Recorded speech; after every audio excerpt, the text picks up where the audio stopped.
Hello दोस्तों, मैं सुप्रिया आप सभी को Supriya education hub YouTube channel पे स्वागत करती हूँ। आज के वीडियो में क्या देखेंगे हम लोग आज के वीडियो में हिंदी 100 मार्क्स का टॉप 10 क्वेश्चन विद सॉल्यूशन देखने वाले हैं। ठीक है? जैसा कि मैं पहले भी वीडियो डाली थी ये हिंदी 100 मार्क्स का, लेकिन कमेंट पे कमेंट यही आ रहे थे कि आप हिंदी 100 मार्क्स के लिए टॉप 10 क्वेश्चन प्रोवाइड करवा दीजिए विद सॉल्यूशन। तो ठीक है, आज के वीडियो में हम लोग टॉप 10 क्वेश्चन विद सॉल्यूशन देखेंगे। इससे पहले मैं आप लोगों को बता दूं कुछ टिप्स वगैरह, ठीक है? कि हिंदी 100 मार्क्स में या फिर वो लास्ट में बताएँगे, ठीक है? एग्ज़ामिनेशन कब है? आप लोगों का जो रूटीन है ना, वो मैं आप लोगों को टेलीग्राम ग्रुप में शेयर की हुई हूँ। आप लोग वहाँ से जाके देख सकते हैं। आप लोग अपने अपने ग्रुप के अकॉर्डिंग एग्ज़ामिनेशन देने जाइएगा। मैथमेटिक्स ऑनर्स के अगर ये स्टूडेंट हैं, तो 12 तारीख को आप लोगों का एग्ज़ामिनेशन है। ठीक है? और बाकी सभी सब्जेक्ट का मतलब कि अपने-अपने सब्जेक्ट के अकॉर्डिंग जाके देख लीजिएगा, उतना याद नहीं है मुझे। आप लोग और अगर 50-50 मार्क्स वाला एग्ज़ामिनेशन है, तो वो 11 को सेकंड सिटिंग में है। ऐसे आप लोग एक बार रूटीन देख के कन्फर्म ज़रूर कर लीजिएगा। और उसमें कुछ रॉकेट साइंस तो है नहीं जो आप लोगों को रूटीन देखने में प्रॉब्लम हो रही है, और साइंस और 50-50 मार्क्स का तो बिल्कुल नहीं है, आराम से देख सकते हैं। चलिए वो सभी बातें करने के लिए मैं ये वीडियो नहीं बना रही हूँ। ये वीडियो बना रही हूँ हम लोग देखने के लिए जो 100 मार्क्स का है ना। देखिए, साइंस, कॉमर्स, आर्ट्स तीनों का सिलेबस सेम है। तो अगर आप लोगों का साइंस है या फिर कॉमर्स है या फिर आर्ट्स है, आप तीनों स्टूडेंट को ये वीडियो देखना है, और आप तीनों के लिए इम्पोर्टेंट है, और आप तीनों को क्वेश्चन यहीं से आएँगे, ठीक है? तो चलिए, सबसे पहला नंबर क्वेश्चन क्या है? पुष्प की अभिलाषा अथवा सम्राट अष्टम एडवर्ड के प्रति अथवा नवीन कल्पना करो अथवा टूटा पहिया कविता का भावार्थ लिखना है। तो आप लोगों को इसमें से देखिए, बहुत सारे स्टूडेंट पूछते हैं ना कि क्या गलत लिखेंगे तो काम चलेगा? तो ये सारी बात हम लोग लास्ट में करेंगे। अभी हम लोग पहले पढ़ लेते हैं। तो आप लोग और बहुत सारे स्टूडेंट को तो यहाँ तक डाउट रहता है, क्या इसमें चार्ट दिया हुआ है, चारों का भावार्थ लिखना है? नहीं, एक ही लिखना है ना। अथवा लिखा हो तो आप लोग समझ सकते हैं ना। तो चलिए हम लोग पहला क्वेश्चन का आंसर देख लेते हैं क्या है। पुष्प की अभिलाषा शीर्षक कविता की राष्ट्रीय भावना पर प्रकाश डाले। तो प्रस्तुत कविता माखनलाल चतुर्वेदी की श्रेष्ठ कविताओं में से एक है। उनकी राष्ट्रीय भावना संबंधी कविताओं से जनता इतनी प्रभावित हुई थी कि उन्हें एक भारतीय आत्मा की उपाधि प्राप्त हुई। तो आप लोग याद रखिएगा, माखनलाल चतुर्वेदी को एक भारतीय आत्मा भी कहा जाता है, ठीक है? और ये सब पॉइंट लिख दीजिएगा तो अच्छा लगेगा ना। ठीक है, तो इस कविता में कवि ने राष्ट्रीय भावना से कोमल पुष्प को रंग दिया है। पुष्प की यह अभिलाषा नहीं है कि वह सूरबाला के आभूषणों में गूथा जाए।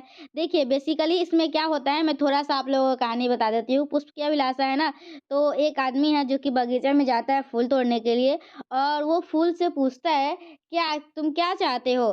क्या तुम ये चाहते हो कि सुंदर-सुंदर स्त्री के बालों में लग के उसमें आभूषण की तरह यूज़ किया जाए? या फिर क्या तुम चाहते हो, क्या अगर कोई भी जैसे विजेता होता है तो उसके गले के हार बनना चाहते हो? या फिर तुम्हारी क्या ख़्वाहिश है? तुम क्या चाहते हो? तुम्हारा यूज़ किस तरीके से किया जाए? या फिर तुम मंदिर में चढ़ना चाहते हो?"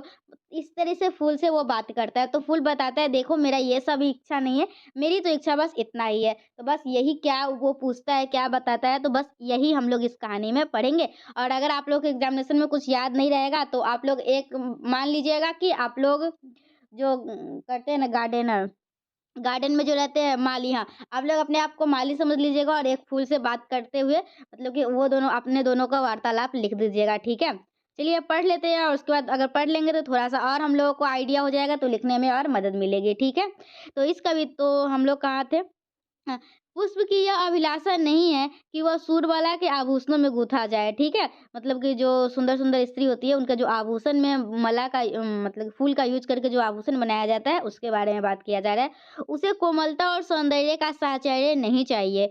वह प्रेमी की माला में भी गूँथना नहीं चाहता है। मतलब कि प्रेमी की माला मतलब अगर किसी की शादी होती है, तो वो माला पहनाया जाता है ना, तो वो जो उसमें फूल यूज़ किया जाता है ना, तो उसी के बारे में बात किया गया है। तो वह प्रेमी के माला में भी घुसना नहीं चाहता, और ना प्रेमिकाओं के आकर्षण का विषय ही बनना चाहता है। वो जो क्या बोलते हैं, गजरा में जो फूल रहता है ना, उसके बारे में बात किया गया है। सम्राटों के सौ पर चढ़ाए जाने की लालसा भी उसमें नहीं है, और मतलब कि जो राजा महाराजा होते हैं ना, तो उनके लाश पे भी चढ़ाने की वो फूल की लालसा नहीं है। वो क्या चाहता है वो हम लोग देखेंगे। वह यह भी नहीं चाहता है कि देवताओं के सिर पर उसे सुशोभित किया जाए, ठीक है? तो कविता के प्रथम खंड की प्रथम 4 पंक्तियों में कवि ने इसी विचार को व्यक्त किया है। दूसरे खंड में अंत की 4 पंक्ति में कवि ने पुष्प की आंतरिक लालसा का प्रतिरूप उपस्थित किया है। पुष्प चाहता है कि राष्ट्र के लिए कुछ करना। फूल क्या चाहता है? वो राष्ट्र के लिए कुछ करना चाहता है। वो राष्ट्र के सैनिकों की पदधूलि चाहता है। बलि के पथ पर बढ़ते हुए सैनिकों के चढ़ने तले बीच जाने की लालसा है। तो आप लोगों को समझ में आया है फूल की क्या इच्छा है? फूल की इच्छा है वो सैनिकों की पदधूलि होना चाहता है। सैनिक के लिए वो बीच जाना चाहता है। समझ में आया? यह पुष्प प्रतीक है कवि की भावना का। कवि की भावना प्रतिनिधित्व करती है परतंत्र देश के उन नाविकों की भावना को जो राष्ट्र के सर्वस्व समर्पण के लिए बेचैन थे, उत्सुक थे। अतः यह कविता एक प्रकार का युग संदेश भी है। इसमें कर्तव्य पथ का इंगित प्राप्त होता है। मानो कवि कह रहा हो कि परतंत्रता के युग में नवयुवकों को कोमलता और सौंदर्य में फंसकर राष्ट्र धर्म भूलना नहीं चाहिए। यश और प्रतिष्ठा की कामना में देश को होम नहीं किया जा सकता। समृद्धि की लालसा तले देश को भूल जाना अक्षम्य अपराध होगा। माता जंजीरों में जकड़ी रहे, सिसकती रहे और उसके कोटि-कोटि पुत्र वैभव के महल में सोए रहे, विलास के राग रंग में खोए रहे, यह राष्ट्र का अपमान है। जाति का अपमान है, जीवन का व्यंग है। अतः पुष्प की अभिलाषा द्वारा कवि ने पराधीन देश की उमंग और लालसा को ध्वनित किया है। यह पुष्प विलास और कोमलता का पुतला नहीं, समर्पण और विसर्जन की समर्थ सजीव मूर्ति है। यह दुखी देश की त्रस्त धरती पर खिला हुआ पुष्प है। समस्याओं के विकराल मेघों से कांपते हुए आकाश के नीचे इस पुष्प का विकास हुआ है। अतः इसमें राष्ट्र की दुख दुर्दशा के आंसू है तथा राष्ट्र को स्वतंत्र करने की आकुलता है। बलिपथ पर बीच जाने की लालसा है। कवि ने अत्यंत कुशल ढंग से उन सैनिकों की वंदना भी की है जो बलिपथ के दीवाने राही है। संघर्ष ही उनकी साधना का मात्र पाथ है और राष्ट्र के लिए विसर्जन हो जाना ही उनकी मंजिल है। कवि उनकी पद वंदना करता है, उनके चरणों की पवित्र धूल से अपना अस्तित्व सार्थक कर लेना चाहता है। कवि की यही राष्ट्रीय लालसा है जो पुष्प की अभिलाषा के द्वारा व्यक्त हुई है। इस कविता का प्रयोजन देश के नवयुवकों में राष्ट्रीय प्रेम उत्पन्न करना है। यहाँ पुष्प देशभक्त नवयुवक है। वह चाहे तो आनंद और सम्मान के साथ अपना जीवन व्यतीत कर सकता है। वह प्रेम और विलास में भी जी सकता है, लेकिन कवि इसके बदले मातृभूमि पर बलिदान का जीवन अधिक श्रेष्ठ मानता है। ठीक है? तो हम लोग पुष्प की अभिलाषा देख लिए और पुष्प मुझे तो पूरा उम्मीद है अगर आप लोग के एग्जामिनेशन में पुष्प की अभिलाषा आ जाएगा, तो आप लोग तो आराम से लिख दीजिएगा। यही बस पुष्प क्या चाहता है, पुष्प से क्या पूछा मतलब कि ये सब तुम चाहते हो, तो पुष्प क्या बोला कि नहीं मुझे ये सब तो नहीं चाहिए, मैं सैनिक के पदधूलि होना चाहती हूँ। तो यही सारी बात आप लोगों को एग्जामिनेशन में लिख देनी है। ठीक है? इसके बाद क्या आप लोगों का सम्राट अष्टम के और नवीन कल्पना करो टूटा पहिया। तो चलिए अब हम लोग क्या पढ़ेंगे, देखिए अब हम लोग को टूटा पहिया पढ़ लेते हैं। ठीक है? अच्छा, अंधा युग टूटा पहिया पढ़ते हैं अब हम लोग। ठीक है? एक टूटा पहिया पढ़ लेंगे, एक पुष्प की अभिलाषा पढ़ लेंगे, हो जाएगा काम हम लोगों का। टूटा पहिया शीर्षक कविता का भाव सौंदर्य स्पष्ट करे। तो सबसे पहले आप लोगों को पता होना चाहिए इसके लेखक कौन है।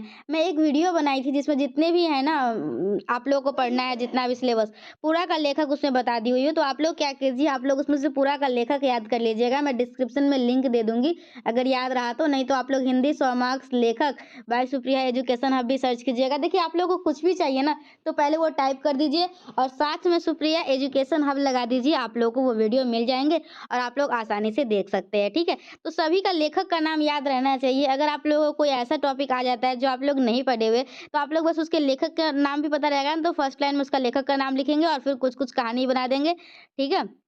तो देखिए क्या है, टूटा पहिया शीर्षक कविता का भाव सौंदर्य स्पष्ट करे। तो सबसे पहले इनके लेखक है धर्मवीर भारती। तो धर्मवीर भारती की टूटा पहिया कविता उनके 7 गीत वर्ष संकलन में है। ठीक है? कविता की आस्था और जिजीविषा एक नए विश्वास के साथ यहाँ उभरी है। आज की अधूरी और पराजित व्यक्तित्व कल परिपूर्ण हो सफल होंगे। भारती का व्यक्तित्व कर्मवाद एवं आस्था के तंतुओं से निर्मित हुआ है। वह युग पथ पर जन जन के साथ अपना दृढ़ पग बढ़ाता हुआ आगे बढ़ेगा। वह पराजित नहीं है, अस्तित्वहीन नहीं है। कवि में अपने जीवन के प्रति सजगता दिखाई पड़ती है। वह जीवन की सभी धड़कनों के साथ है, पूर्णतः चैतन्य है। उसका अस्तित्व इस कविता में प्रमाणित होता है।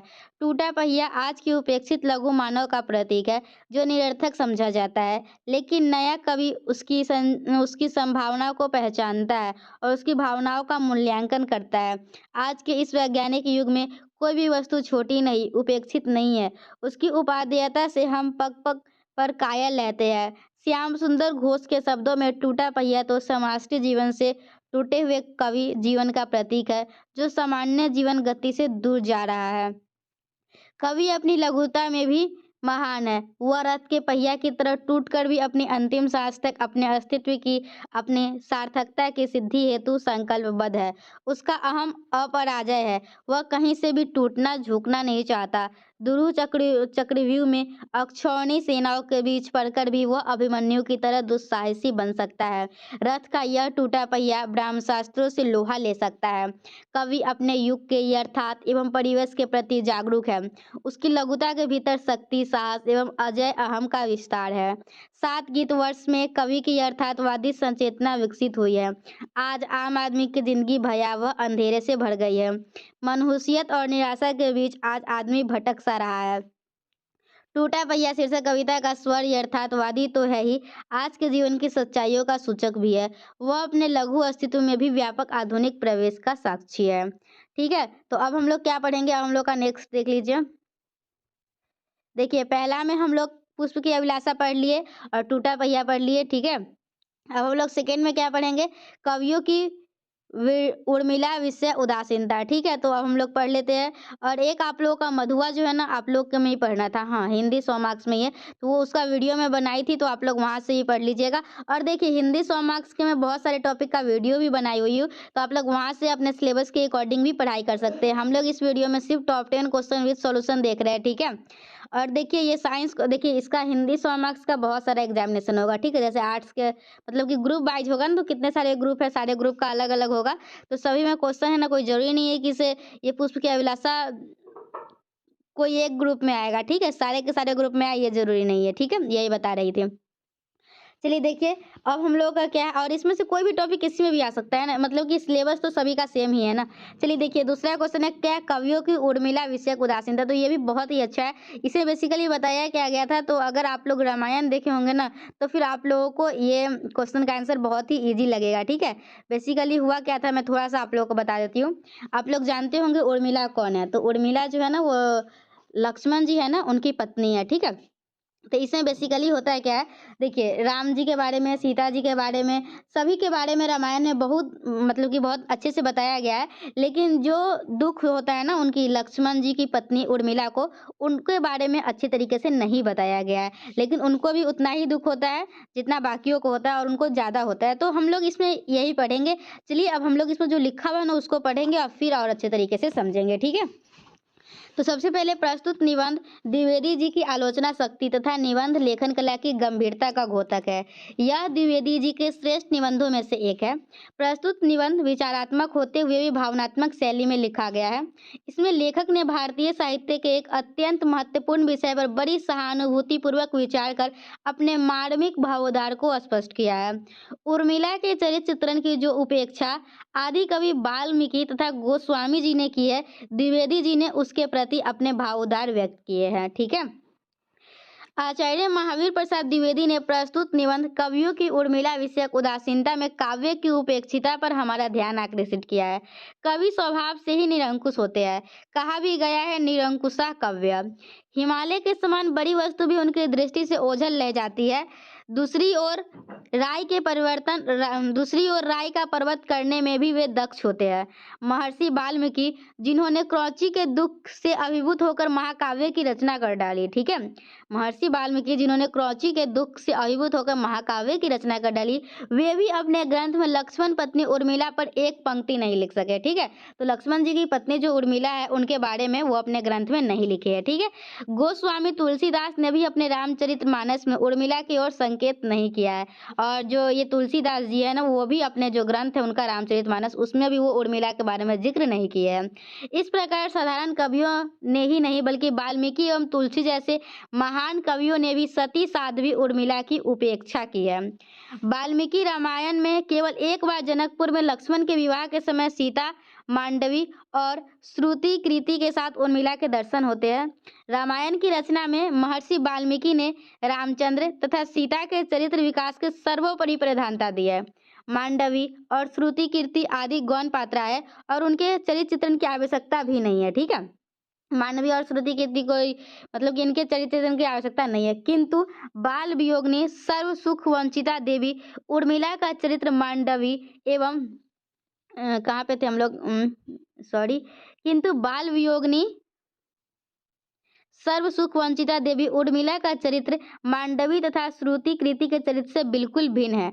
मांडवी और श्रुति कीर्ति तो अपने अपने पति के साथ अयोध्या राजमहल में ही रहती है, किंतु उर्मिला को अपनी बहन सीता और अपने पति लक्ष्मण का वियोग 14 वर्षों तक सहना पड़ा। ठीक है, देखिए सीता जी को तो वो अपने पति के साथ थे, लेकिन उर्मिला जो थी नहीं उनके साथ उनकी बहन थी सीता और नहीं उनके पति थे। ठीक है, तो फिर भी वाल्मीकि की दृष्टि से वह झोल रही यह उसके भाग्य का दोषी कहना होगा।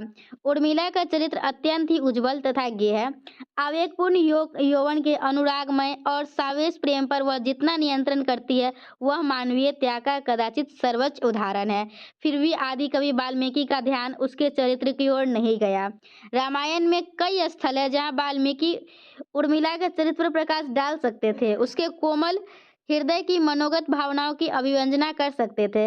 लक्ष्मण के वनगमन के समय उर्मिला के संतोष पर प्रकाश नहीं डालकर कवि ने सचमुच उसके प्रति बड़ा अन्याय किया है। अपने पति के परम आराध्य राम के राज्याभिषेक की तैयारी के समय उर्मिला के हृदय पर भी आनंद का समुद्र लहराया होगा, किंतु कुछ ही क्षण बाद राम, लक्ष्मण तथा सीता ने वन के लिए प्रस्थान किया, तब उर्मिला के हृदय में अपार कष्ट हुआ होगा। कवि ने राम वन गमन के बाद अयोध्या के विषाद, राजा दशरथ की मृत्यु आदि का विशद वर्णन किया है, किंतु घोर दुखनी उर्मिला को वे बिल्कुल भूल गए हैं। उसकी दशा के वर्णन में वे एक शब्द का भी प्रयोग नहीं कर सके। उर्मिला का आत्म उत्सर्ग महान है। लक्ष्मण ने भ्रातृ स्नेह के कारण राम का साथ दिया, वह बहुत बड़ा त्याग था, किंतु उर्मिला का त्याग उससे भी महान है। उसने अपनी आत्मा की अपेक्षा अधिक प्यारा पति भी राम जानकी के लिए दे डाला। नवोढ़त्व को प्राप्त होते ही उसने राम जानकी के लिए अपने सुख सर्वस्व पर पानी डाल दिया और 14 वर्षों के पति वियोग की आग में वह जलती रही। जानकी जी पति परायण धर्म के कारण राम के साथ वन को गई। उनका विचार था कि संसार के सभी स्नेह संबंध पति के बिना सूर्य से भी अधिक दाहक होते हैं। उर्मिला भी पतिव्रत धर्म को जानती थी, उसकी भी यही भावना रही होगी, परंतु उसने लक्ष्मण से वन जाने के समय साथ जाने का हठ इसलिए नहीं किया क्योंकि उसके पति अपने आराध्य राम की निसंकोच सेवा नहीं कर सकेंगे। यह उर्मिला के चरित्र की सबसे बड़ी महत्व है। उसका आत्मोत्सर्ग महान है, फिर भी वाल्मीकि जैसे महाकवि इस श्रेष्ठ नारी को भूल गए, यह अत्यंत ही दुख का विषय है। इसी प्रकार गोस्वामी तुलसीदास जी ने उर्मिला के चरित्र की उपेक्षा की है। उन्होंने रामचरितमानस की रचना में आदि कवि वाल्मीकि का ही अनुकरण किया है और नाना पुराण निगमागम सम्मत के आधार पर मानस की रचना की है।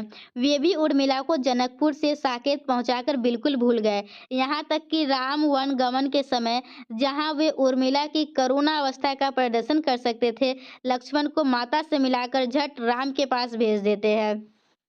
गए लक्ष्मण जहां जानकी न था, ऐसे स्थल पर एक दो चौपाई में उर्मिला की दशा का वर्णन कर देना कवि के लिए अपेक्षित था, लेकिन कवि ऐसा नहीं कर सका। भवभूति ने इस दशा में उर्मिला के चरित्र पर कुछ प्रकाश डाला है। उत्तर रामचरित नाटक में एक स्थान पर चित्रफलक पर उर्मिला को देखकर सीता सपरिहास लक्ष्मण से पूछती है, यह दूसरी कौन है? लक्ष्मण ने सीता जी का आश्चर्य समझकर और कुछ लज्जित होकर उर्मिला के चित्र पर हाथ रख दिया और उसे ढक दिया। उसके बाद से ही लेखक के समय तक उर्मिला का उदार एवं महान व्यक्तित्व कवियों द्वारा ढकता ही आया है। इस बात का लेखक को बहुत खेद है। पंडित महावीर प्रसाद द्विवेदी ने अपने निबंध कवियों की उर्मिला विषयक उदासीनता में उर्मिला की उपेक्षा पर आलोचना की है। द्विवेदी जी ने वाल्मीकि और तुलसी की खबर ली है। इस प्रसंग में वाल्मीकि का हृदय करुणा से भरा था। एक क्रौंच युग्म के दुख को देखकर उसके हृदय से करुणा की धारा उमड़ पड़ी थी, जो आदि काव्य बन गया। उर्मिला के नीरव आंसू उनका मर्म स्पर्श नहीं कर सके। इसी प्रकार गोस्वामी तुलसीदास जी ने उर्मिला की व्यथा को नहीं समझा। अयोध्या से प्रयाण करते समय लक्ष्मण को उर्मिला से मिलाकर विदा करने का चित्रण किया जा सकता था। उस समय उर्मिला के हृदय में कैसे भाव भरे होंगे, इस पर बहुत कुछ लिखा जा सकता था। तुलसीदास जी इस प्रसंग पर चुप ही लगा गए। क्या यह उचित जान पड़ता है? तो यही आप लोगों का था कवियों की उर्मिला विषयक उदासीनता। अब हम लोग क्या पढ़ेंगे, अब हम लोग नेक्स्ट टॉपिक पढ़ेंगे। आई होप आप लोगों को मज़ा आ रहा होगा, ठीक है? ज़्यादा बोर तो मैं नहीं कर रही होंगी आप लोगों को। अब हम लोगों का क्या है, दुर्मुख खरगोश। तो चलिए अब हम लोग दुर्मुख खरगोश पढ़ लेते हैं, ठीक है? ये महादेवी वर्मा का है, ठीक है? ये भी बहुत ही अच्छा है, आप लोग पढ़िएगा ना तो बहुत मज़ा आएगा।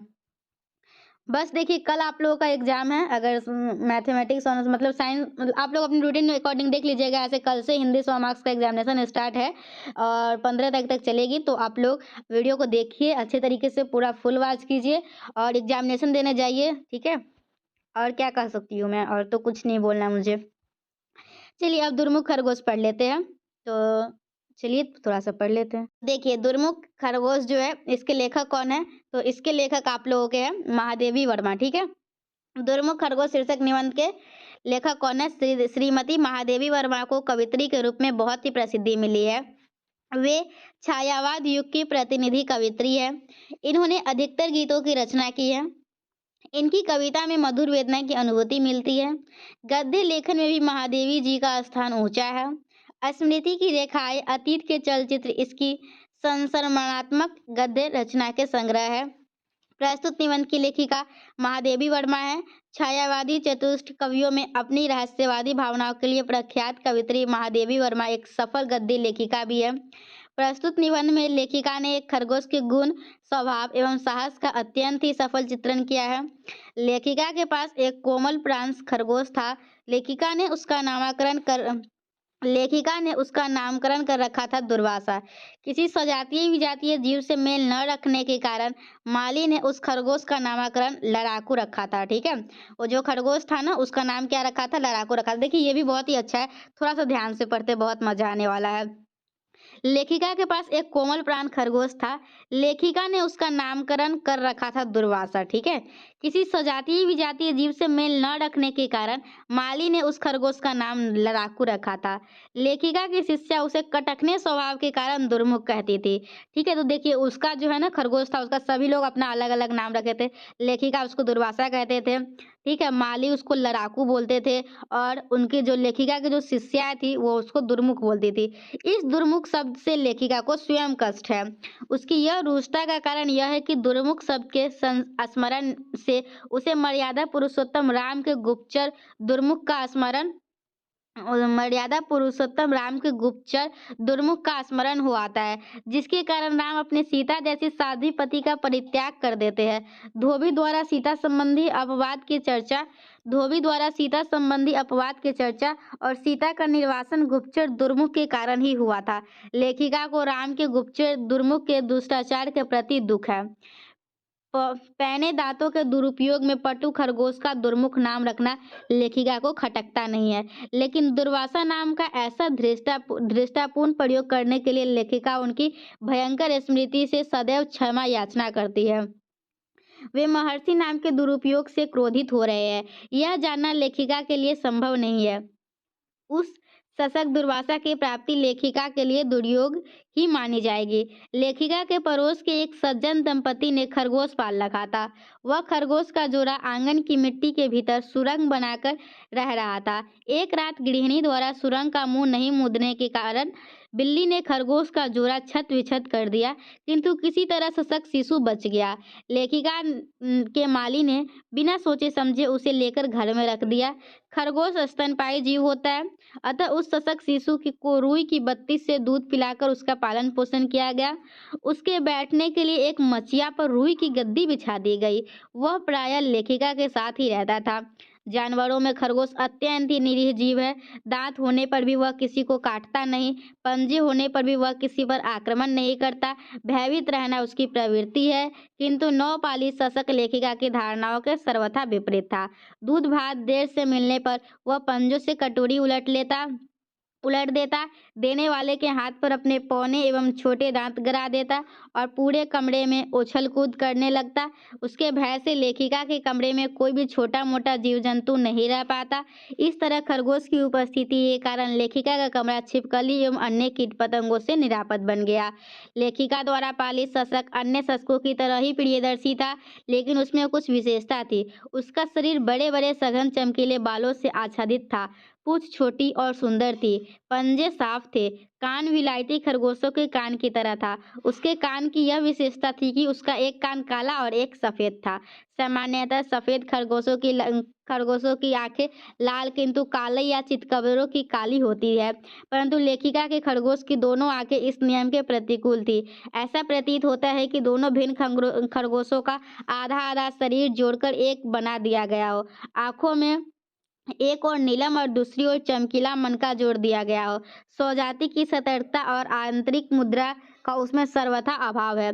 लेखिका का जो कमरा उसमें स्प्रिंगदार जाली के दरवाजे लगे हैं और खिड़कियों में जाली है, इसके कारण अन्य पालित कुत्ते उनके भीतर प्रवेश नहीं कर पाते, लेकिन वे सदैव जाली के बाहर लेखिका की प्रतीक्षा किया करते थे।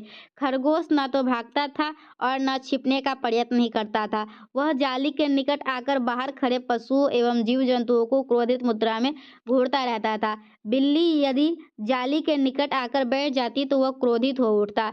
लेखिका के कमरे में दुर्मुख के रहने के कारण अन्य जानवरों को मानव निर्वासन मिल गया, इसलिए उसके काफी विकसित हो जाने पर लेखिका उसे जाली घर में पहुंचा देती है। उस जाली के घर का आधा फर्श पक्का था और आधा कच्चा था। जाली वाले घर में आते ही दुर्मुख ने पहले तो मिट्टी खोदकर अपने रहने के लिए सुरंग जैसा घर बनाया और इस निर्माण कार्य से अवकाश पाते ही जाली के घर के अन्य जीव जंतुओं को ललकारना प्रारंभ कर दिया। उसकी आक्रामक मुद्रा से कबूतर, मोर आदि का दाना चुगने के लिए नीचे उतरना कठिन हो गया। जब वह सुरंग में सोया रहता था, तब अन्य जानवरों की आहट पाते ही अचानक उन पर आक्रमण कर देता, किसी की गर्दन और किसी के पंजे पर पौने दांत गड़ा देता। दुर्मुख के क्रोधी स्वभाव के कारण लेखिका यह सोचती कि शायद उसके स्वजाति शून्य अकेलेपन के कारण ही उसकी यह प्रवृत्ति है, इसलिए वह एक सशक्त वधू खरीद लाई। वह हिमखंड जैसी चमकीली, शुभ्र और लाल विद्रुम जैसी सुंदर आंखों वाली थी, इसलिए लेखिका उसे हिमानी कहने लगा। लेखिका को ऐसी आशा थी कि दुर्मुख उससे हिल-मिल जाएगा, लेकिन उसकी आशा पर पानी फिर गया। दुर्मुख ने अपनी काली लाल आंखों में मानो धूम और ज्वाला मिलाकर आग्नेय दृष्टि से उसे नवांगत को देखते ही आक्रामक कर दिया। हिमानी से दुर्मुख सदैव रुष्ट रहता था, फलतः हिमानी को दूसरा बिल खोदकर रहना पड़ा। फिर शीत ऋतु के कुछ मास बीत जाने पर और वासंती ग्रीष्म के लंबे दिन लौट आने पर दुर्मुख की कलह प्रियता में कुछ अंतर आया। एक दिन जब हिमानी अपने बिल में 6 शावकों की सेना लेकर बाहर निकली, तो जाली घर में ही नहीं पूरे घर में उल्लास की लहर दौड़ आई। लेकिन दुर्मुख के स्वभाव में मुन उग्रता आने लगी। वह किसी बच्चे का पांव चबा डालता है, किसी का कान कतर डालता है। हिमानी को भी अपने संतान की रक्षा के लिए सदैव घायल होना पड़ता। फलतः लेखिका को हिमानी एवं उसकी संतानों की रक्षा के लिए दुर्मुख से अलग रखना पड़ा। बड़े जाली घर के पास छोटा जाली घर बनाकर उसमें दुर्मुख को रख देना पड़ा। वहां से सब कुछ देखते हुए भी वह आक्रमण करने में असमर्थ था, फलतः कुछ दिनों तक उसे क्रोधित रहना पड़ा। फिर धरती खोदकर बिल बनाने में व्यस्त हो गया। बिल की खुदाई हो जाने पर उसने बड़ी जाली घर में आने जाने के लिए धरती के नीचे एक लंबी सुरंग खोद डाली और वहां बेरोक टोक आने जाने लगा। उसने पुनः अपना पुराना आक्रामक रुख अख्तियार कर लिया। यद्यपि हिमानी की संतानों की भी संतानें होने लगी थी, लेकिन दुर्मुख को पराजित करना संभव नहीं था। वह मृत्यु पर्यंत अपराजित रहा। दुर्मुख की मृत्यु सर्पदंश से हो गई। लेखिका ने बड़े जाली घर में उसकी समाधि बना दी। उसके पास अभी 100 से अधिक खरगोश है जो दुर्मुख की ही संतानें हैं। दुर्मुख से के क्रोधी स्वभाव एवं उसके अपराजित व्यक्तित्व से प्रभावित होकर लेखिका के मालिक का ऐसा विश्वास है कि उस खरगोश का पहलवान जी की छाया थी, नहीं तो भला कोई खरगोश सांप से लड़कर उसके टुकड़े कैसे कर सकता है। लेखिका को आज भी उस दुर्मुख खरगोश की याद आती है, तो वह सोचती है कि उस खरगोश पर किसी बिल्ली की निष्ठुर छाया पड़ी थी। यदि वह अन्य शशक के समान खेलता खाता, माँ की स्नेह छाया में पला होता तो पता नहीं उसका व्यक्तित्व कैसा होता। तो ये हम लोगों का था क्या था, दुर्मुख खरगोश के बारे में था। अब हम लोग नेक्स्ट क्या देखेंगे, एक ही वीडियो में हम लोगों को पूरा कंप्लीट करना है ना, तो थोड़ा सा तो मेहनत लगेगा, ठीक है। देखिए, कवियों की उर्मिला विषयक उदासीनता देख लिए, दुर्मुख खरगोश देख लिए। अब हम लोग क्या देखेंगे, अब हम लोग कलम के जादूगर देख लेते हैं और फिर हम लोगों का इस तरीके से पहला दूसरा क्वेश्चन कंप्लीट कर दूंगी। और तीसरा कितने चौराहे जो उपन्यास जो है ना, मैं कितने चौराहे उपन्यास आप लोगों को पढ़ाई हुई हूँ, ठीक है। तो आप लोग वहां से मेरा वीडियो देख सकते हैं, कितने चौराहे का जो नोवेल का मैं पढ़ाई हुई हूँ ना, वहां से। और फिर हम लोग उपसर्ग और प्रत्यय में भी मैं आप लोगों को अंतर बताई हुई हूँ, तो आप लोग, मैं दोनों का डिस्क्रिप्शन में लिंक दे दूंगी, एक कितने चौराहे और एक उपसर्ग और प्रत्यय। प्रत्यय में। फिर हम लोग 4 नंबर क्वेश्चन की तरफ मूव करेंगे, ठीक है। चलिए पहले हम लोग जल्दी-जल्दी पढ़ लेते हैं कलम के जादूगर, ठीक है। अगर चाहे तो आप लोग वीडियो पॉज़ करके थोड़ा-सा आराम कर सकते हैं, फिर आप लोग वीडियो को बाद में देखिएगा, लेकिन कंप्लीट देख लीजिएगा वीडियो को, ठीक है, एग्ज़ामिनेशन देने जाने से पहले। कल ही एग्ज़ाम है तो आप लोग कल कल टाल भी नहीं सकते, तो आप लोगों को आज देखना ही पड़ेगा, ठीक है। और हाँ, मतलब कि 12 को भी है, 13 को भी है, 14 को भी है, सब्जेक्ट के अकॉर्डिंग है। तो मेरे जो सब्सक्राइबर हैं उन लोगों का तो कल ही है। चलिए अब हम लोग देखें कलम का जादूगर? चलिए देख लेते हैं इसको भी। हम लोग कलम का जादूगर पढ़ लेते हैं, ओके। तो रामवृक्ष बेनीपुरी के द्वारा रचना, मतलब कि कलम के जादूगर जो है ना वो रामवृक्ष बेनीपुरी जी को बोला जाता है, ठीक है। एग्जामिनेशन अगर ऑब्जेक्टिव होता तो ये पक्का पूछा जाता है कि कलम का जादूगर किसे कहा जाता है। 2 क्वेश्चन में कन्फ्यूजन हमेशा बना रहता है, एक कलम का जादूगर है और एक कलम का सिपाही है। तो हम लोग को उस पे नहीं जाना है, हम लोगों को जो कलम के जादूगर रामवृक्ष बेनीपुरी हैं तो उनके बारे में श्यामनंदन किशोर जी जो है ना वो एक बात, मतलब कि बात बोले हुए, बस उनको उसको हम लोग को पढ़ लेना है, ठीक है। फिर इसके बाद हम लोग इम्पोर्टेंट क्वेश्चन करेंगे जो कि बहुत ही ज़्यादा वीवीआई होगा, और उसके बाद मैं आप लोगों को बताऊँगी आप लोगों को कितने पेज लिखना है और किस तरीके से लिखना है, ठीक है। तो देखिए रामवृक्ष बेनीपुरी हिंदी में प्रख्यात साहित्यकार थे। वह एक राजनीतिक व्यक्ति थे। राजनीति के क्षेत्र में उनकी विचारधारा समाजवादी थी। जयप्रकाश नारायण में उनकी गहरी आस्था थी। बेनीपुरी जी एक प्रखर एवं तेजस्वी पत्रकार और संपादक भी थे। हिमालय और नई धारा जैसी वरिष्ठ पत्रिकारों का उन्होंने संपादन किया। माटी की मूर्तें उनकी सर्वश्रेष्ठ रचना है। उनका अम्पाली नाटक बहुत प्रसिद्ध है। जयप्रकाश नारायण पर उन्होंने एक अधिकृत पुस्तक भी लिखी। और देखिए अगर आप लोगों को किसी भी तरह से फिजिक्स का नाता है, देखिए ये वीडियो तो हिंदी 100 मार्क्स के लिए है, साइंस कॉमर्स आर्ट्स तीनों के लिए होगा।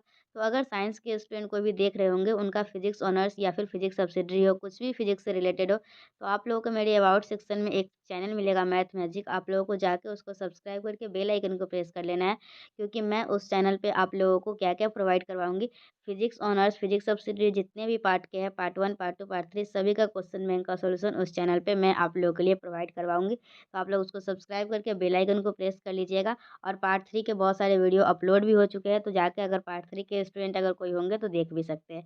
ऐसी ये वीडियो तो पार्ट 1 के लिए बना रही हूँ, तो पार्ट 1 के स्टूडेंट ही देख रहे होंगे, और उनको पता है कि वो उनका लास्ट एग्जाम है, तो अब पार्ट 2 की पढ़ाई करेंगे, तो फिजिक्स ऑनर्स पार्ट 2 के पढ़ने के लिए उस चैनल को अभी ही जाइए, वीडियो को पॉज़ करके, और मेरे अबाउट सेक्शन में बहुत सारा लिंक रहता है, ठीक है? मतलब इंस्टाग्राम का रहता है, और क्या क्या रहता है, चैनल वगैरह का रहता है। अगर इंस्टा पे फॉलो करना चाहते हैं, तो इंस्टा आईडी है सुप्रिया एजुकेशन हब।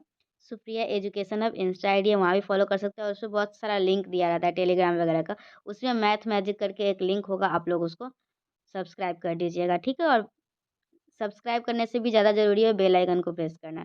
चलिए देखिए, बेनीपुरी जी एक संघर्षशील व्यक्ति थे, स्वभाव से मस्त थे और व्यवहार में उदार। वह कलम के ही जादूगर नहीं थे, अपने आप में एक वशीकरण मंत्र थे। उनका पूरा व्यक्तित्व ही क्या था? उनका पूरा व्यक्तित्व भी अच्छा था, ठीक है? किंतु उनके जीवन का अंत बड़ा करुण था। अंतिम दिनों में उनके मुँह की बोली ही अवरुद्ध हो गई। वाणी का वरद पुत्र बोलने को तरस गया। अभिव्यक्ति से मौन बरा है, शायद वही सिद्ध कर गया वह साहित्यकार।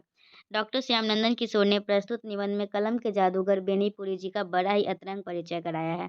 प्रथमतः लेखक ने उनकी अर्थपूर्ण हंसी का परिचय कराते हुए लिखा है कि भारतीय साहित्यकारों में 3 की हंसी उसे बहुत ही अर्थपूर्ण लगती है, जो मानो एक ही कथा कहती हो। बेनीपुरी जी जब अट्टहास करते थे तो लगता था सारे वायुमंडल में किसी का व्यक्तित्व छा गया। किसी दबंग व्यक्ति ने आने वाले मुसीबतों के पहाड़ को फूंक कर उड़ा दिया, या आने वाली बाधाओं को मजाक उड़ा रहा था।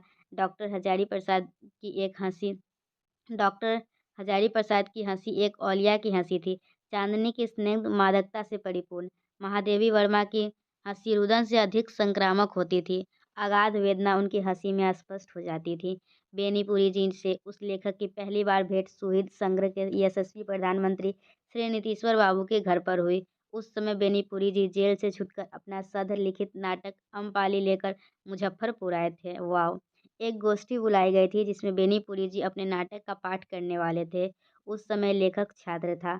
उनकी रचना एवं उनके क्रांतिकारी स्वरूप से वह परिचित था, लेकिन मिलने का सौभाग्य प्राप्त नहीं हो सका था। गोष्ठी के मध्य में बेनीपुरी जी बैठे थे। किशोर का परिचय देते हुए नीतीश्वर बाबू ने जब बेनीपुरी जी से उसके कवि होने की बातें कही तो वे लपक कर हाथ मिलाते हुए बोले, वाह प्यारे, वे गेहुए रंग के थे, पेशानी पर शिव के त्रिपुंड की तरह चिन्ह थे, बाल को करीने से अंतिम छोर पर बंकिम बनाते हुए सजाते थे।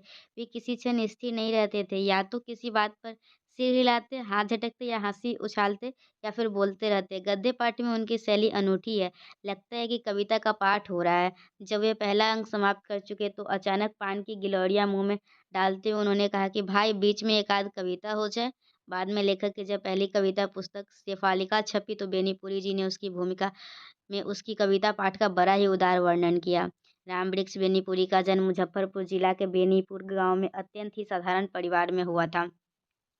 माता पिता की स्नेह छाया से वंचित इस महामानव ने अपने पौरुष से अपने व्यक्तित्व का निर्माण किया था। संघर्ष उनका जुड़वा भाई था। निर्धनता की सीमा से उठकर अपनी लेखनी के बल पर उन्होंने अपने सारे अरमानों को पूरा किया था। बेनीपुरी जी को अपने गांव की धरती से असीम लगाव था।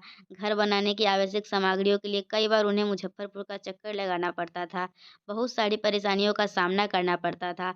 लेखक ने उनकी जब परेशानी देखकर उनसे शहर में ही घर बनाने का आग्रह किया था तब वे हंसकर बोले, प्यारे तुम क्या जानो गाँव का मजा। बेनीपुरी जो बेनीपुर में ही पैदा हुआ है ना, बेनीपुरी से ही तो बेनीपुर जाना जाता है। मेरे बचपन की साथ पूरी हो रही थी। मुझे शहर से गांव के लिए ईंट ढोने में बेहद खुशी होती थी। उनकी माटी की मूर्तें शुद्ध धरती के वर्णन से परिपूर्ण कविता है। प्रतिभा की विमलता और भाव स्वरता से आपूरित बेनीपुरी जी एक समाजवादी चिंतक थे। जयप्रकाश जी के प्रति उनकी गहरी आस्था थी। बेनीपुरी प्रकाशन के नाम से उनके सगे संबंधियों ने एक साहित्यिक संस्था भी खोली थी, जो परस्पर के द्वेष के कारण बंद हो गई। हिमालय पुस्तक भंडार से निकलने वाली आदर्श पत्रिका का कुछ दिनों तक बेनीपुरी जी ने संपादन किया था। महत्वपूर्ण ऐतिहासिक पत्रिका नई धारा का उन्होंने सफल संपादन किया था। वे राजनीतिक सचेतना से संपन्न होते हुए भी किसी गुट या वाद में विश्वास नहीं करते थे। पटना प्रवास के समय वे मछुआ टोली मोहल्ले में शिवपूजन सहायक जी के साथ रहते थे। बाद में महेंद्र मोहल्ले की एक गली में शीतल भवन में रहने लगे। आकाशवाणी का केंद्र उन दिनों पटना में खुला था। बेनीपुरी जी आकाशवाणी पर छा गए। उनके सहयोग से कई साहित्यकारों को आकाशवाणी से जुड़ने का मौका मिला था। राजा राधिका रमन प्रसाद सिंह ने अपने गांव में बेनीपुरी की अध्यक्षता में एक विराट कवि सम्मेलन का आयोजन किया था। उसमें बेनीपुरी को लेखक ने पहली बार गद्य गीतकार के रूप में देखा था। संध्या 6 बजे से 3 बजे तक कवि सम्मेलन चलता रहा। आज की स्थिति तो ऐसी बन गई कि प्रतिष्ठित साहित्यकार नए कविताओं की उपेक्षा करने लगे हैं। बेनीपुरी जी अपने पत्नी को रानी शब्द से संबोधित करते थे। वे छठ व्रत के समय निश्चित रूप से घर पर रहा करते थे। उन्हीं की मनौती से वे व्रत करती थी। यह उनके दाम्पत्य जीवन का आदर्श था। वाणी से स्पष्ट बेनीपुरी जी चरित्र के सीधे सरल व्यक्ति थे। वाणी और लेखनी तक ही उनकी रसिकता सीमित थी। लेखक की शादी के समय वे पेरिस में थे। शादी के दिन ही एक लंबा चौड़ा पत्र पेरिस से लेखक के पास आया। भारत लौटने पर वे मुजफ्फरपुर लेखक को आशीर्वाद देने आए। लेखक की पत्नी आशा जी ने अपने हाथों से तरह तरह के व्यंजन बनाकर खिलाए। बेनीपुरी जी एक बार विधायक निर्वाचित हुए थे। दूसरी बात पर उनकी पराजय हो गई थी। वे अपनी विजय से न तो मदोन्मत्त बने और न पराजय से दुखी। उनके स्वर्गवास के बाद उनके दामाद स्वर्गीय महंत श्याम सुंदर दास ने, जो बिहार विश्वविद्यालय के अर्थशास्त्र विभाग में रीडर थे, मुजफ्फरपुर के नागरिकों के प्रयास से उसके नाम से रामवृक्ष बेनीपुरी महिला कॉलेज का शुभारंभ किया। आज यह महाविद्यालय अंगीभूत कॉलेज के रूप में लंगट सी कॉलेज के उत्तरी छोर पर चल रहा है। जब लेखक बिहार विश्वविद्यालय का कुलपति था तो उसके नाम पे एक और नाम संलग्न करने का प्रयास किया गया था, लेकिन लेखक ने उसे अस्वीकृत कर दिया था। लेखक के बाद वाले कुलपति ने उस नाम संशोधन के क्रम में गलती कर दी। तत्कालीन मुख्यमंत्री डॉक्टर जगन्नाथ मिश्र की सरकार को इस परिवर्तन के विरुद्ध हस्तक्षेप करना पड़ा। ईश्वर की दया से आज तक बेनीपुरी जी का नाम पूर्वज चल रहा है। लेखक के प्रयास से बिहार विश्वविद्यालय के पाठ्यक्रमों में बेनीपुरी जी की पुस्तकें लगी रही, लेकिन बाद में उनकी पुस्तकें उनके पितरों के बीच बट गई। सब अपनी अपनी पुस्तकों के लिए प्रयत्नशील होने लगे। बेनीपुरी जी के जीवन का अंतिम क्षण अत्यंत ही कष्टमय रहा। वाणी का वरद पुत्र बोलने को तरस गया, जिसके मुख से निर्झरनी की वाणी झरती थी। शब्दों के हर श्रृंगार बरसते रहते थे। उसे सदैव के लिए मौन व्रत साध लेना पड़ा। वे खाट पर पड़े पड़े टुकुर टुकुर निहारते रोते रहते थे। पटना अस्पताल से लेकर मुजफ्फरपुर में मृत्यु पर्यंत लेखक उनके साथ था। आजीवन जोश, उमंग एवं रंगीनियाँ लुटाकर साहित्य के आकाश पर ज्वलमान नक्षत्र की भांति चमकने वाला यह दिनमान धीरे-धीरे अस्त हो गया। जीवन भर अट्टहास करने वाला, दूसरों के सुख-दुःख में मुखर होने वाला साहित्यकार निःशब्द बन गया। वे एक कलम के जादूगर ही नहीं थे, खुद एक वशीकरण मंत्र थे। उनका कॉमा फुल स्टॉप ही नहीं बोलता था, उनकी शारीरिक भंगिमाएँ भी बोलती थीं। बेनीपुरी जी कलम के जादूगर तो थे ही, दिल के भी जादूगर थे। लोगों के मन पर उनके सम्मोहक व्यक्तित्व का जादू असर किए बगैर नहीं रहता था। वो अपने आप में एक वशीकरण मंत्र ही थे। ऐसा एक महासत्य चित्रकार विधि के विधानुसार सब अतीत होकर हमसे सदा सदा के लिए जुदा हो गया। तो ये हम लोगों का क्वेश्चन था। देखिए अब हम लोग क्या पढ़ेंगे बेसिकली यहाँ पे देखिए, जो इम्पोर्टेंट है ना उसको पढ़ते हैं, ठीक है। मतलब आप लोगों को मज़ा आ रहा होगा, मुझे पूरा पता है, और मेरी वॉइस इतनी भी गंदी नहीं है जो आप लोग बोर हो रहे होंगे, ठीक है। ठीक है, तो कभी ये कर लिए और हम लोगों का तीसरा नंबर क्वेश्चन क्या है, कितने चौराहे। और कितने चौराहे में आप लोगों को पढ़ाई हुई नोवेल, आप लोग कितने चौराहे वहाँ से पढ़ लीजिएगा, ठीक है। डिस्क्रिप्शन में मैं लिंक दे दूँगी अगर मुझे याद रहा तो, नहीं तो टेलीग्राम ग्रुप में देखिए, एग्जामिनेशन जब नज़दीक आता है ना तो मैं टेलीग्राम ग्रुप में वही वीडियो का लिंक शेयर करती हूँ जो आप लोगों के लिए इम्पोर्टेंट होगा, ठीक है। या फिर कोई न्यू वीडियो आती है उसका, तो जो भी टेलीग्राम ग्रुप में लिंक जाता है ना तो उसको देखा कीजिए कि आखिर वो क्यों भेजा गया, ये किस सब्जेक्ट से रिलेटेड है, कहीं मेरे काम का तो नहीं है। जाके थोड़ा-सा देख लीजिए, अगर आपके काम का है तो ठीक है, नहीं तो हटाइए, ठीक है। अब हम लोग क्वेश्चन नंबर 4 देखते हैं, क्योंकि 4 जो है ना यही आप लोग के लिए ज़्यादा इम्पोर्टेंट है।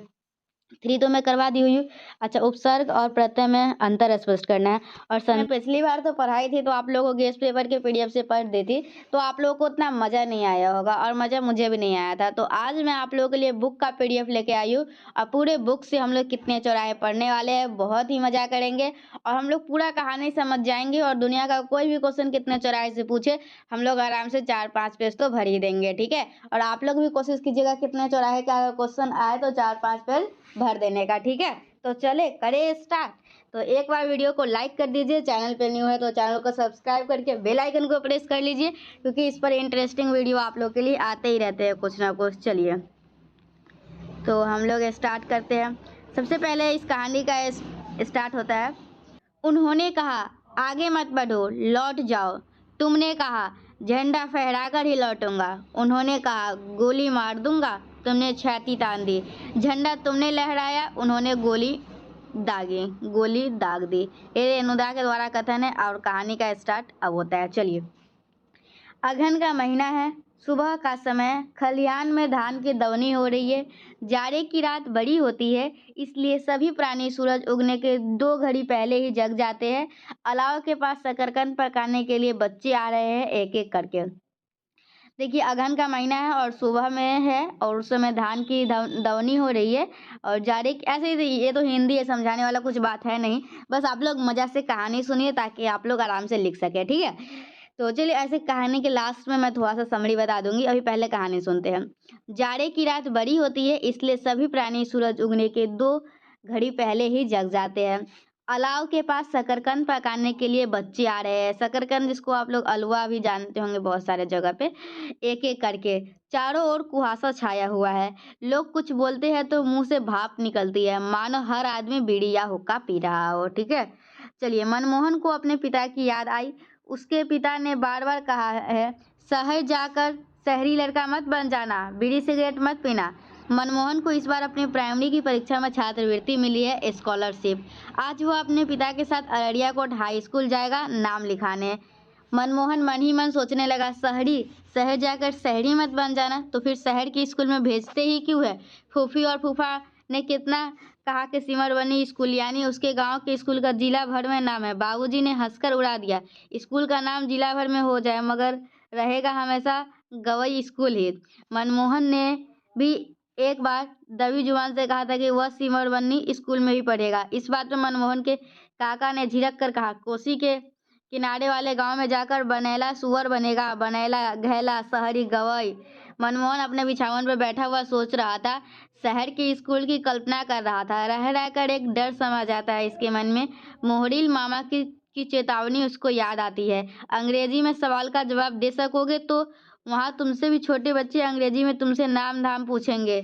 मोहरिल मामा मनमोहन के अपने मामा नहीं, उनका कोई नहीं है, जाति के भी नहीं, पर जात परमीन है। न जाने किधर का रिश्ता जुड़कर बाबूजी को पाहुन और माँ को दीदी कहते हैं। बाबूजी कचहरी जाते हैं और कभी रात में रह जाना पड़ता है तो मोहरिल मामा के पास ही ठहरते हैं। अगहनी भदई और रबी फसल तैयार हो जाने के बाद मोहरिल मामा गाड़ी लेकर आते हैं। धान, चूड़ा, कुल्थी, अरहर, घास, चुन्नी, भूसी अथवा बांस मांगने। काका मुनाते हैं कभी कभी, मगर बाबूजी उनको समझा देते हैं। कर कचहरी के बहुत सारे जरूरी काम मोहरिल बिना पैसे के संभाल देता है। इस बार आए तो बाबूजी ने कहा, हम लोगों का विचार है मनमोहन को अररिया कोट स्कूल में भर्ती करवाने का। बोर्डिंग में कितना खर्चा पड़ेगा हर महीना? मोहरिल मामा ने दांत से जीभ को दबाकर आंखें बचाकर कहा, राम राम, बोर्डिंग? अपना घर रहते भला बोर्डिंग में रहेगा? आप भी कैसी बात करते हैं पाहुन? बोर्डिंग में लड़के को देने का मतलब है लड़के को फाटक माने अरगड़ में डाल देना। मास्टर और रसोइयों और नौकरों के पेट से जो फाजिल बचता है, बेचारे बोर्डिंग के लड़के वही पाते हैं। बोर्डिंग में जाकर देखिएगा, सभी लड़कों की छाती की हड्डियां निकली हुई है। राम राम राम। माँ अंदर से सिहर कर बोली थी, नहीं नहीं, जब अपना अपना घर है वहाँ तो फिर 14 में काहे? भैया जी ठीक ही कहते हैं। मनमोहन अपनी माँ को मौसी कहता है। बचपन में ननिहाल में वह पला है। मंझली मौसी के बच्चे उसकी माँ को मौसी कहते हैं। मनमोहन ने तभी से मौसी कहना शुरू किया था। मनमोहन को हंसी आती है। मौसी ऐसी ही बोलती है। बोर्डिंग का बोटिन, विराटनगर को विलासनगर, रामनगर को लामनगर। मनमोहन बिछावन पर बैठकर ओसारे पर धूप आने की प्रतीक्षा कर रहा था। उसके काका ने अलाव के पास से पुकार कर कहा, क्या मुनि जी, शहर जाकर भी इसी तरह चादर ओढ़कर बैठे रहोगे? नया कोट जूता पहनकर जरा बाहर निकलो। जटुलमन स्टूडेंट बनकर। मनमोहन मन ही मन हंसता है। काका भी खूब है, जेंटलमैन को जंटुलमन और स्टूडेंट को स्टूडेंट। न जाने कहाँ से सीख आए हैं। एक अंग्रेजी फिकरा सनी मनी बनी टू डनी पीटी वेरी डू बी कनी सुगर है कि करटा है कि कीटर टू। इसका अर्थ वे भी अन्वय सहित समझाते हैं। सनी यानी पाठसन, मनी माने रुपया, बनी उच्च दर, डनी माने दंड बैठक, पीटी माने छाती, बेरी डू माने बहुत ताकत। अर्थात पटसन का भाव तेज हो तो हर आदमी की छाती में पहलवान की ताकत आ जाती है, और बनी यानो उसको फिर कौन सुगर माने खराब गाली दे सकता है। सारांश समझाते हुए अंत में कहोगे, मोटा बात टका धर्मो टका कर्मो। लेकिन आज उसके काका ने ऐसा कोई फिक्रा नहीं कहा। बाबूजी दिशा मैदान से लौटकर दतुवन करने लगे तो मनमोहन बाहर आया। कुछ क्षण के लिए धूप में उसका मन उदास हो गया। खलिहान में धान के बोझों पर धूप, अलाव के पास शकरकंद पकाते हुए बच्चे, फूले फुलाए सरसों के पीले खेत पर ओस की सफेद चादर बिछी हुई है। क्या शहर में भी ऐसा ही होगा? सब कुछ सिमरबनी में तो सब कुछ ऐसा ही है। मनमोहन के बाबूजी ने कहा, अपनी किताब कॉपी कलम पेंसिल उर्दू खुर्दुल अगरम बगरम चीजें छोटी पेटी में बंद कर लो। मनमोहन ने अपनी हंसी को मन में दबा लिया। बाबूजी छोटी छोटी चीजों को उर्दुल खुर्दुल अगरम बगरम कहते हैं। मनमोहन भी कहता था, लेकिन स्कूल के हेड पंडित जी ने 15 नंबर काट लिया था रचना की कॉपी में। मनमोहन को आज तक याद है वे 15 शब्द। रचना की पूरी पंक्ति याद है। उसने लिखा था, हम लोग घर के उर्दुल खुर्दुल अगरम बगरम चीजों का कोई वैल्यू नहीं लगाते हैं, किंतु विलायत में ऐसा नहीं होता है। वे लोग हम लोगों की तरह 40 नहीं, फोकट के माल से भी इनकम करते हैं। हम लोग अपना ज़्यादा टाइम। मनमोहन की छोटी बहनी पुष्पी कहने आई, मुंदी भैया ओले। उसने बहन को गोद में उठा लिया। पुष्पी मुनि जी नहीं कह सकती, कहती है मुंदी। घर में सभी मनमोहन को मुनि जी कहते हैं। नाना का दिया हुआ नाम है। उन्होंने ही मानत करके मनमोहन के सिर में जटा रखवा दिया था। मदनपुर के महादेव मेले में मुंडन हुआ था। मनमोहन को याद नहीं कुछ। सिर में इमली की तरह लटकती हुई जटाओं के कारण ही मुनि जी कहा होगा उसके नाना ने, ऐसा उसका विश्वास है। देखते ही देखते गाड़ी का समय हो गया। बैलगाड़ी पर बिछावन और बक्स और बोरे लदे। अचानक मनमोहन का मन उमड़ आया। वह माँ से विदा होते समय रो पड़ा। माँ भी रोने लगी, पुष्पी भी, कुसुमलाल नौकर भी, सभी रोने लगे। काका ने आंगन में आकर झिड़की दी, हे देखो यहाँ के लीला, अरे सब के सब इस तरह रोता है क्यों? और मोनी जी तू भी? स्कॉलरशिप होल्डर होकर भी ऐसी गो ऐसी गोबरगनेसी करता है रे। जब गाड़ी चली तो मनमोहन ने देखा काका की आंखें भी छलछला आई है। काका ने कहा, अगले इतवार को मैं ऊख और गुड़ लेकर आऊंगा, मन लगाकर पढ़ना मुनि जी। स्टेशन पहुंचते पहुंचते मनमोहन का जी कड़ा हो गया था। स्टेशन मास्टर को तार खटखटाते देखकर उसको अचरज नहीं हुआ।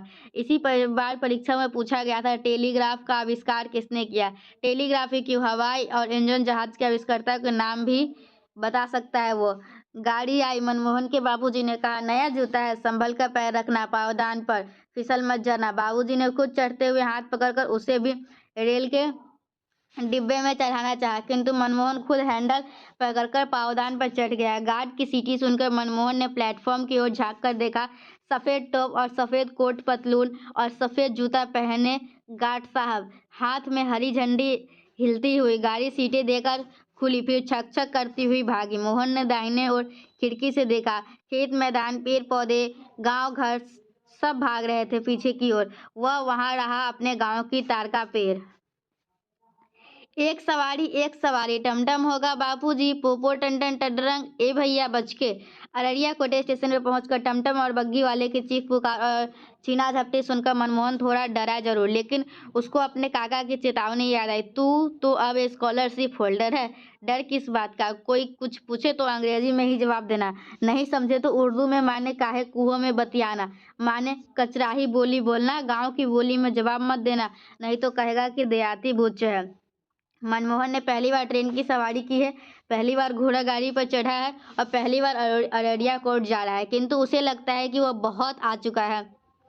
कुछ भी नया नहीं लगता है, उसका सब कुछ देखा सुना है। मोड़ के बाद ही मोदी की दुकान होगी, उसके बाद ठाकुरवाड़ी। बाबूजी और काका के मुंह से वह सैकड़ों बार सुन चुका है। उसने जैसी कल्पना की थी वैसा ही सब कुछ। हाई स्कूल दूर से ही देखकर पहचान लिया मनमोहन ने। सैकड़ों लड़के मैदान में ड्रिल कर रहे हैं कतार में।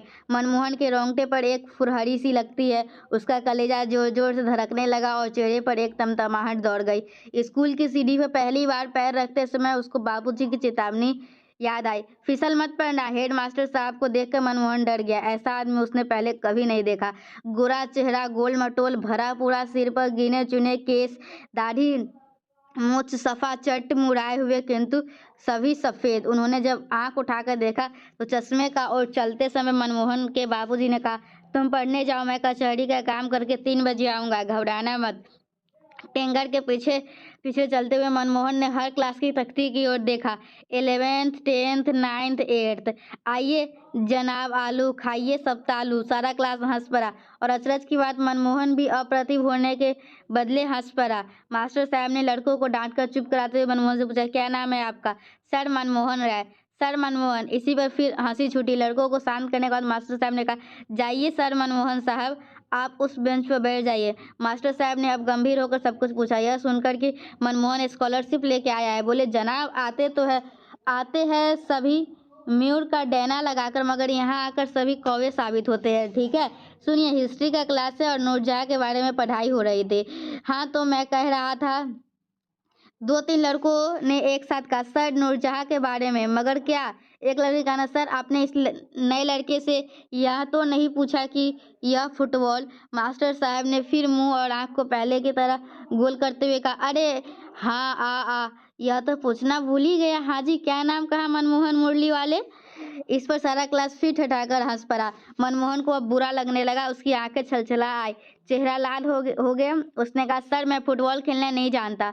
जानना होगा। मास्टर साहब ने टेबल पर मुक्का मारते हुए कहा, समझे, जानना होगा। अच्छा, तो मैं क्या पढ़ा रहा था? 2-3 लड़कों ने एक साथ जवाब दिया, सर नूरजहाँ के बारे में। नॉनसेंस, नूरजहाँ के बारे में? आखिर मैं कह क्या रहा था सर? सुना है इस बार हम लोगों की स्कूल की टीम लूकस कप में नहीं खेलेगी। अंदर उनकी आंखों छोटी छोटी चित्ती कौड़ियों जैसे दिखाई पड़ी। इतने बड़े और विशाल आदमी की आंखें इतनी छोटी? नहीं। मनमोहन ने दूसरे ही क्षण देखा, आंखें बड़ी बड़ी है, लेकिन चश्मे के अंदर माने सामने से देखने पर छोटी दिखलाई पड़ती है। चश्मे का शीशा कांच के गिलास की पेंदी जैसा मोटा है। नाम की, माई नेम इज थामो बापू, इन अंग्रेजी में पूछा। ए बोलो। मनमोहन कुछ कहे इसके पहले ही उसको अपने हेड पंडित जी की चेतावनी याद आई, सभी मास्टरों को सर कहना। सर, फिर अंग्रेजी। अब मनमोहन के बाबूजी भी घबरा गए। उन्हें लगा हेडमास्टर साहब मनमोहन का नाम नहीं लिखेंगे, क्योंकि वह नाम ही नहीं बता सका अपना। बोले, हुजूर देहात का लड़का है, कभी शहर आया नहीं, इसकी उम्र ही क्या। मनमोहन को यह अच्छा नहीं लगा। उसने कहा, महाशय मेरा नाम मनमोहन राय है। ठीक ऐसे ऐसा माफिक बोलो। मनमोहन के बाबूजी ने कुछ कहना चाहा तो हेडमास्टर साहब ने मुस्कुराया, कहा, अहिक अहिक बालक ठीक। मनमोहन के साथ उसके बाबूजी भी चौंके, फिर हंसकर जवाब दिया। मनमोहन के बापू ने, अब हमर नहीं अपने ही के बालक, हमर नहीं अपने ही के बालक। हेडमास्टर साहब के साथ ऑफिस में बैठे हुए सभी लोग हंसे। मनमोहन को यह बहुत अच्छा लगा। हेडमास्टर साहब ने उसके बाबूजी को कुर्सी पर बैठने को कहा। टेंगर। मनमोहन समझ गया टेंगर यहाँ के चपरासी का नाम होगा। एक नाटा भूटा आदमी आया, ठीक मनमोहन के गांव का शिवलाल महतो जैसा, गले में ठीक वैसे ही कंठी। टेंगर, इस लड़का को 8th क्लास में पहुंचाए दो। जा बेटा। हाँ, इधर सुनो, भालों से परा सोना कोड़ने से नहीं होगे। बदमाशी करोगे तो हम छोरी से पिटाई के बारी पठाए देगा, बूझा। मनमोहन ने कहा, जी सर। क्या बूझा? किसने कहा? मास्टर साहब चौंके और नाराज होकर बोले, तुम लोग कहाँ से विवाद की बात सुन लेते हो। अपनी टीम इस बार लुकस कप में ही नहीं, बनेली शील्ड में भी एंटर करेगी। मनमोहन ने देखा मास्टर साहब पढ़ाना छोड़कर फुटबॉल के बारे में गप करने लगे। बरामदे पर टेंगर को देखकर वे सतर्क हो गए। फिर बोले, हाँ तो मैं नूरजहां के बारे में क्या कह रहा था। एक दुबले पतले लड़के ने तो अब एकदम चुप था। कहा, सर आप कह रहे थे कि नूरजहां जब पान, हाँ हाँ हाँ, गुड गुड, वेरी गुड। तो नूरजहां जब पान खाते थी तो कंठ में, यानी यहाँ अपने कंठ नाली को दिखलाते हुए लाल लाल परछाई दिखलाई पड़ती थी। साफ साफ अब समझो कैसी खूबसूरत थी। होगी नहीं, जिसका नाम ही नूरजहां, यानी जहां का नूर। टन टन टन घंटी बजी तो मास्टर साहब अचानक गुस्सा हो गए। तुम लोग बेवजह की बात में समय खराब करके मेरा भी समय बर्बाद करते हो। अगले दिन नूरजहां रटकर आना। क्लास से मास्टर साहब के निकलते ही लड़कों ने मनमोहन को घेर लिया। मनमोहन के बाबूजी ने हेडमास्टर साहब से कहकर उसे छुट्टी दिलवा दी। मनमोहन के बाबूजी ने पूछा, कहो मास्टर, क्या बोला, क्या पढ़ाई हुई, जवाब दे सके या नहीं। मनमोहन ने कुन मुनाकर जवाब दिया। मास्टर साहब बोले कि फुटबॉल खेलना जानना होगा। मोहरिल मामा को खड़ा देखकर मोहन समझ गया कि यही घर है मोहरिल मामा का, जहां अब उसे रहना है। सड़क के किनारे पतली सी गली में खपरेल के कई अधर उजरे घर। सामने वाले घर में एक बीमार सा घोड़ा मानो लीद की ढेरी पर बंधा था। राख की ढेरी के पास कुत्ते और सुअर आपस में लड़ रहे थे। मोहरिल मामा के दरवाजे पर करीब 1 दर्जन बच्चे बेवजह शोरगुल मचा रहे थे।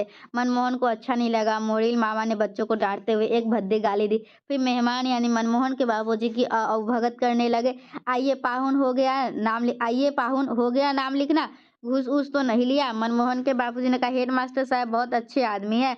मोहरिल मामा बोले, अच्छा, अरे भारी सन कहा है उसका, तो अजीब अजीब किस्सा कहते हैं लोग। मनमोहन ने कहा, एक काला कलूटा लड़का दरवाजे के उस पार से उसको जीभ निकाल कर दिखला रहा है, मुंह चिढ़ा रहा है। मनमोहन का मन घर के लिए छटपटा उठा। अचानक मौसी इस समय कलेवा लेकर खड़ी होगी। मोहरिल मामा के घर में मच्छरों और खटमलों के अलावा छछूंदरों और चमगादड़ों का भी भारी अड्डा है। मनमोहन के बाबूजी रात की गाड़ी से घर वापस चले गए तो मनमोहन बहुत देर तक अंधकार में रोता रहा। उसे रह रहकर घर की याद, माँ की याद, छोटी बहन पुष्पी, सभी की याद आई। ट्रेजरी कचहरी पर पहरा देने वाले बंदूकधारी सिपाही को दिन में ही देखकर मनमोहन तनिक डरा था। रात में रह रहकर ट्रेजरी कचहरी की ओर एक खौफनाक आवाज आती।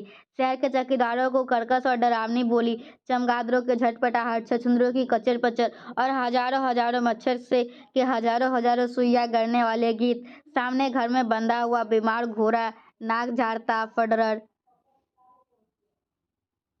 संधि एवं समास में। चलिए देखते हैं आगे। इसमें मैं PDF जोड़ी होंगी तो आप लोग को बता दूंगी। कहाँ पे थे? चलिए, कहानी वाला वगैरह पार्ट तो कर लिए हुए, और मधुआ वगैरह है तो वो उसका वीडियो मैं चैनल पे डाली हुई है, उसको भी पढ़ लीजिएगा। कितने चौराहे आप लोग पढ़ लीजिएगा। और मैं थोड़ा सा दिखा भी देती हूँ, अगर आप चाहे तो यहाँ से स्क्रीनशॉट लेके भी पढ़ सकते हैं, ठीक है। ऐसे में आप लोगों को पढ़ाई हुई है, वहाँ से वीडियो देख लीजिएगा तो ज़्यादा अच्छा रहेगा, ठीक है। कितने चौराहे ये हैं, बाबूजी के बारे में था और मौसी का चरित्र चित्रण करना था, और सॉरी हफीज साहब का, तो यही है, ठीक है। चलिए उपसर्ग और प्रत्यय देख लीजिए। थोड़ा सा देख लीजिए। देखिए कुछ नहीं होता, उपसर्ग सबके पहले लगता है और प्रत्यय सबके बाद लगता है। ये आप लोग क्लास 3 से ही पढ़ते आ रहे होंगे। मैं जो ऑफलाइन ट्यूशन पढ़ाती हूँ, तो जो कि सरकारी स्कूल के बच्चे हैं ना, उन लोगों को भी ये सब मैं सिखाती हूँ। ये उन लोगों को ही पता रहता है। उपसर्ग जो है ना, वो सबके पहले लगता है और प्रत्यय जो है सबके बाद लगता है। तो इसमें कुछ बताने वाला बात नहीं है। चलिए पढ़ लीजिए क्या है बस। जो अक्षर अथवा शब्दांश किसी शब्द के पहले लगकर नया शब्द बनाता है, उसे उपसर्ग कहते हैं। जैसे रूप है, उसमें पहले क्या लगा? अनु, तो वो बन गया अनुरूप। तो अनु इसमें उपसर्ग हो गया। प्रत्यय क्या होता है? जो शब्द या अक्षर किसी शब्द के अंत में लगकर नया शब्द बनाता है, वो प्रत्यय कहलाता है। जैसे चिकना के बाद हट लग गया तो चिकनाहट हो गया, तो यहाँ हट प्रत्यय हो गया। तो उपसर्ग के कुछ उदाहरण दिए गए हैं, प्रत्यय के कुछ उदाहरण दिए गए हैं। चलिए उपसर्ग के भेद। देखिए, स्रोत की दृष्टि से हिंदी भाषा में उपसर्ग 3 प्रकार के होते हैं। एक संस्कृत के उपसर्ग होते हैं, एक हिंदी के होते हैं, एक उर्दू के होते हैं। संस्कृत के उपसर्ग कौन-कौन है? अति, अधि, अनु, आ। ठीक है, अति से अति, अति है, ठीक है, अति मतलब क्या होता है? अधिक। और अति से बना अतिरिक्त, अति से बना अत्यंत, अति से बना अत्याचार, अति से बना अतिकाल। और उसके बाद हिंदी का देख सकते हैं, हिंदी है सु उपसर्ग है, सु से बना सुंदर, सुकर्म। और फिर हम लोग का उर्दू का उपसर्ग है। उर्दू का उपसर्ग उपसर्ग क्या है? अल, ला, बद, बे। अल से बना अलबत्ता, ला से लाचार, बद से बदमाश, बे से बेवकूफ। फिर प्रत्यय क्या होता है? प्रत्यय सबके बाद लगता है। प्रत्यय कितने प्रकार के होता है? तो प्रत्यय 2 प्रकार के होता है। एक होता है कृदंत, एक होता है तद्धित। कृत प्रत्यय किसे कहते हैं? कृदंत प्रत्यय किसे कहते हैं? जो मूल क्रिया या धातु के अंत में प्रयुक्त होता है, उसे कृत प्रत्यय कहते हैं। देखिए, जो क्रिया या धातु के अंत में प्रयोग होता है, उसको कृत कहते हैं, याद रखिएगा। और मतलब कि जो धातु के अंत में होगा वो कृत, और संज्ञा सर्वनाम विशेषण के अंत में होगा वो तद्धित। याद रहेगा। देखिए यहाँ पे लिखा भी गया हुआ है। मूल क्रिया या धातु के अंत में प्रयुक्त होने वाले प्रत्यय को कृत प्रत्यय कहते हैं। जैसे गा, जोरवैया, तो गा गाना, गाना क्रिया है। छल जोरिया, छल छलना, छलना जो है वो क्या है? क्रिया है। तो ये क्रिया के बाद लगा। क्रिया के बाद हम लोग का कोई प्रत्यय लगता है, तो वो हम लोग का कृत प्रत्यय कहलाता है। और कृत प्रत्यय के भी 2 भेद है, एक विकारी होते हैं, एक अविकारी होते हैं, ठीक है। तो ये सारा आप लोग देख सकते हैं। तद्धित क्या होता है? तद्धित होता है जो संज्ञा सर्वनाम विशेषण के अंत में लगता है। जैसे मानव, मानव विशेषण, इसमें ता लगा तो मानवता। आई, अच्छाई। कुंती, कुंती संज्ञा है, सभी को पता है। कुंती जो एक कौनते, ठीक है। तो ये आप लोगों का था, उपसर्ग प्रत्यय में अंतर था। तो इस वीडियो में हम लोग उपसर्ग प्रत्यय के अंतर तक देख लिए। अब हम लोग का एक इम्पोर्टेंट क्या है? अब 4 नंबर क्वेश्चन, जो कि बहुत ही इंपॉर्टेंट है। तो अब हम लोग 4 नंबर क्वेश्चन का वीडियो लेके आएंगे, ठीक है। इस वीडियो में यहीं तक रहने देते हैं। अगर मुझे आज टाइम मिला तो आप लोगों के लिए ये 4 नंबर जो क्वेश्चन है ना, हम कौन थे, क्या हो गए और क्या होंगे अभी, मुझको बहुत माना फिर भी ये भूल गया जी मैं। तो आप लोग को ये मुझे क्लियर दिख भी नहीं रहा है इसमें, पता नहीं आप लोग को दिख रहा होगा या नहीं। लेकिन फिर भी अगर आप लोग देखिए, मैं हिंदी 100 मार्क्स का जब एग्जाम हुआ था ना, पार्ट 1 का 20 से 23 सेशन का, तो इसमें भी यही इसी में से मतलब कि 3-4 क्वेश्चन, 3-4 पॉइंट सेम ही था। तो जो वीडियो उसके लिए है ना, तो उस वीडियो से भी आप लोग पढ़ सकते हैं। जरूरी नहीं कि से आप उससे नहीं आएगा। हिंदी 100 मार्क्स के लिए एक क्वेश्चन पेपर तैयार नहीं होते, बहुत सारा तैयार होता है। तो मैच कर ही जाता है इधर उधर से ही, ठीक है। तो हम लोग इस वीडियो को यहीं पे समाप्त करते हैं। आई होप आप लोग को आज का वीडियो पसंद आया होगा। मिलते हैं हम लोग नेक्स्ट वीडियो में। Till then bye and thank you, and thanks for watching my video. Thank you.